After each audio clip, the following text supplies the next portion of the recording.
Bonsoir à tous, merci de nous retrouver sur TV Sud pour votre journal local du Gard.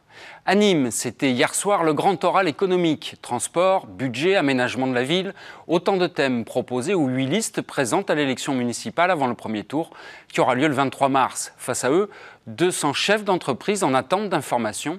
Voyez le reportage d'Alain Bellon. Les 8 listes pour l'élection municipale de Nîmes étaient présentes pour le grand oral économique. Un débat organisé par des chefs d'entreprise.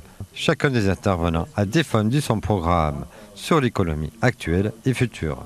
Nous, ce qui nous intéresse, c'est la vision de chacun des candidats sur leur avenir en matière de développement économique, de fiscalité, d'infrastructure, puisque c'est quelque chose qui est essentiel pour la survie et le développement de nos entreprises. Ils étaient un peu plus de 200 chefs d'entreprise en attente de l'information sur les projets de développement économique. En ces périodes d'élection, ça nous permet d'avoir un meilleur ressenti. Et si on arrive à faire un mix de toutes ces idées, je suis sûr qu'on arrivera à faire de grandes choses à Nîmes. Il y a des choses de divers candidats, pas tous, qui sont dans la trame de ce que nous on attend rapidement en tout cas. Ça m'a complètement satisfait, je dirais non. Dire que c'était intéressant, je dirais oui, extrêmement intéressant, notamment en ce qui concerne le développement de Nîmes. J'aurais peut-être aimé un peu plus de présentation concrète, puisqu'il y avait, comme dans tout débat, un peu de langue de bois par certains. Mais je crois qu'il y a des bonnes idées qui sont sorties.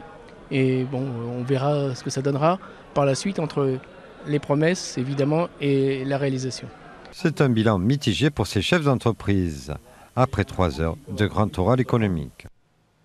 Je vous rappelle que le premier tour aura donc lieu le 23 mars. En cette période de vacances scolaires, nous craignons souvent de voir nos enfants s'ennuyer. Plus d'arbres pour la vie est une action de la Fondation européenne pour l'éducation à l'environnement. Les enfants des centres aérés nîmois ont participé à une journée de sensibilisation à la nature et ont même pu planter des arbres. Alain Bellon aussi. Ça sert un arbre. Ça sert des fois... Plus d'arbres pour la vie est une action qui a permis de sensibiliser des enfants âgés de 3 à 11 ans sur l'utilité des arbres au quotidien. C'est très symbolique de faire planter de petits plants d'arbres à des enfants, de leur expliquer qu'ils vont grandir en même temps qu'eux, que c'est grâce à ça qu'ils vont avoir de l'oxygène, que c'est nécessaire à la vie sur Terre. Des fois, ils sont un peu réticents à mettre les mains dans la terre, ils trouvent ça sale. Et justement, après, ils comprennent que c'est un amusement et que c'est ce qu'il y a de plus naturel. Donc c'est là que c'est important de recréer un lien entre les enfants et la terre à travers le jardinage et leur montrer que c'est nécessaire. Au cours de cette journée, 150 arbres ont été plantés. Les enfants venus de différents centres aérés de Nîmes ont pu faire d'autres découvertes. Tout ça a enchaîné sur des stands autour de la nature, la découverte de l'arbre, la découverte de la plantation, la découverte du goût.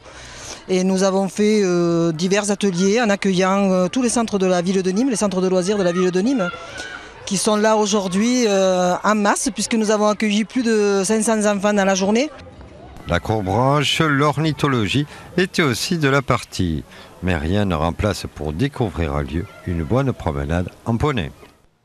Et puis dernière information, l'avion des joueurs de foot de Nîmes n'a pas pour l'instant pu décoller pour se rendre en Bretagne. Il est bloqué par le brouillard breton.